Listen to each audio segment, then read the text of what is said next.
All right, this is an interesting question. The practical outworking of responsibility and commitment. Do you think there's a correlation between public school attendance and the rising divorce rate and the plummeting birth rate? Yes, is the short answer. But it's really that those are an effect of other things, right? It's the public schools are not because, there were vastly different expectations in a public school when my father was in a public school and when I was in a public school and the public schools now. When my father was in the public school, when he enlisted in the military to go fight the Japanese when he graduated, that was the expectation isn't going to be you make it as comfortable as you can for people. When you get to the point where the public school is just saying, well, everybody has to have their own way, everybody has to do they're free to do whatever they want, of course you're going to have those things that require sacrifice to decline, like the declining birth rate.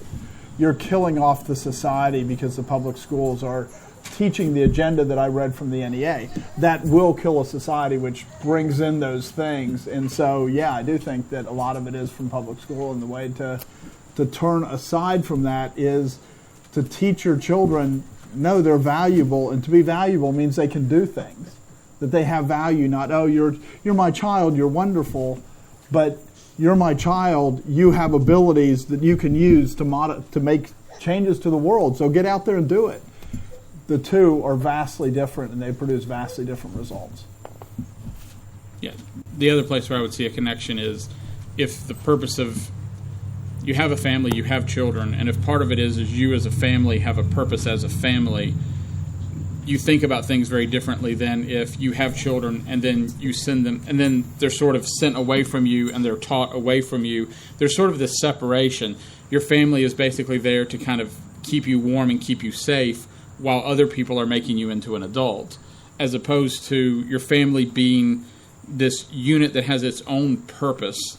And if you look today, a lot of things are centered around individual purpose. What do you like to do? What do you like to do? What do you enjoy? As opposed to having this connection. And there's a part of it where, so as a family with 9 children, we are a little economy. We can't even avoid it. There are things people ask, like, do you have your kids do excuse me, if you have your kids do work, and it's like, we have to, or we would drown. And so there's a part where when you have 1 or 2 kids, you don't have to have them involved. But there used to be a point where, by nature, people just thought about their families differently. And so in the sense, public education or sending your kids off to school has just changed people's perceptions of who kind of owns their children, who their children sort of belong to and what they're for. And so as those things shift, lots of other things shift with it. I think there's many, many things that are touching it. So I don't think you can it would be wrong to say it's just school. But that is a component of a shift in what the purpose of a family is. Not to get too epistemological, but oikonomos means house law. Economy comes from the idea of a house, producing things. That's what it's about. And so we tend to think of economy being this thing that's separate. But if you're thinking of, part of the reason that people are reducing their number of children is they look at children as an expense. When public schools started, obviously they weren't going to have public school during planting time. Are you nuts? The children have to go out there and plant. They're not going to have it during harvest time. Are you nuts? They have to go harvest. They only had it for like 8 weeks a year.